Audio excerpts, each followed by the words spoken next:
हाय, hello, नमस्कार. मी सारिका स्वागत करते तुमचं एका नवीन मिनी ब्लॉगमध्ये. मी आज माझ्या आत्याच्या घरी आली होती. तिने श्रावण शुक्रवार निमित्त लक्ष्मीची पूजा मांडली होती. चला मी तुम्हाला दाखवते कशी मांडली होती, तर तुम्हीही बघून घ्या.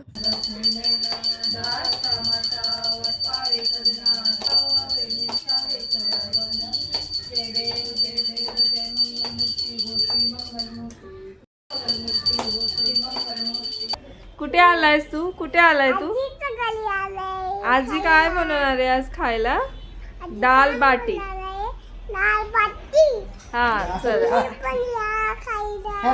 इथे आता बाटी बनवणार होतो, त्यासाठी म्हटलं तुम्हालाही दाखवावं. इथे सगळी पिठं मिक्स करून घेतली होती. त्याच्यात हळद, मीठ आणि थोडंसं कडक मोहनाचं तेल टाकलं होतं आणि असं घट्टसर आपल्याला पीठ मळून घ्यायचं आहे, जसं तुम्हाला दिसत आहे. त्यानंतर जसं व्हिडिओमध्ये दिसत आहे तसं चपातीचा उंडा लाटून तिने असं फोल्ड करून त्याच्या अशा बाट्या बनवून घेतल्या होत्या आणि त्या बाट्या आपल्याला 10 ते 15 मिनटं अशा गरम पाण्यात वाफवून घ्यायच्या होत्या, एक झाकण ठेवून. जसं तुम्हाला व्हिडिओ दिसत असेल, वाफवून झाल्यानंतर आपल्याला चाकूच्या साहाय्याने चेक करून बघायचं ते शिजल्या आहेत की नाही. त्यानंतर थंड झाल्यानंतर त्या कट करून आपल्याला त्या तळून घ्यायच्या आहेत, गोल्डन रंग येईपर्यंत, जसं की तुम्हाला व्हिडिओमध्ये दिसत असेल. इथे आता बाटी तयार आहे. चला आपण आता डाळ बनवायला घेऊयात. सुरुवातीला तेल टाकलंय, त्यामध्ये जिरे मोहरी, त्यानंतर ते तडतडल्यानंतर कढीपत्ता, त्याच्यानंतर अद्रक लसूण कुटून घेतलेलं, हे सर्व गोष्टी थोडेसे शॅलो फ्राय करून घ्यायच्या.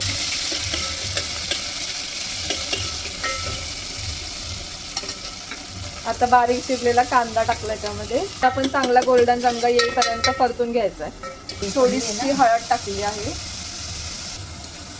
गरम मसाला टाकलाय थोडासा, धने पावडर आणि थोडीशी जिरे पावडर पण टाकली. हा, चिंचेचा रस टाकलाय त्यानंतर, चिंचेचा कोण, सर्व गोष्टी व्यवस्थित हलवून घ्या. चवीनुसार मीठ टाकायचं त्यामध्ये, थोडंसं मिक्स शिजवलेली डाळ टाकायची आता त्यामध्ये. आणि आपल्याला जसं करायचं त्याप्रमाणे पातळ आपण गरम पाणी ॲड करायचं त्यामध्ये. तूप गरम करून घेतलंय आता. थोडंसं अद्रक लसूण सोडलेलं, हिंग पावडर टाकली थोडीशी, आणि त्यामध्ये आता आपल्याला लाल मिरची पावडर टाकायची, गरजेनुसार काश्मीरी लाल मिरची पावडर.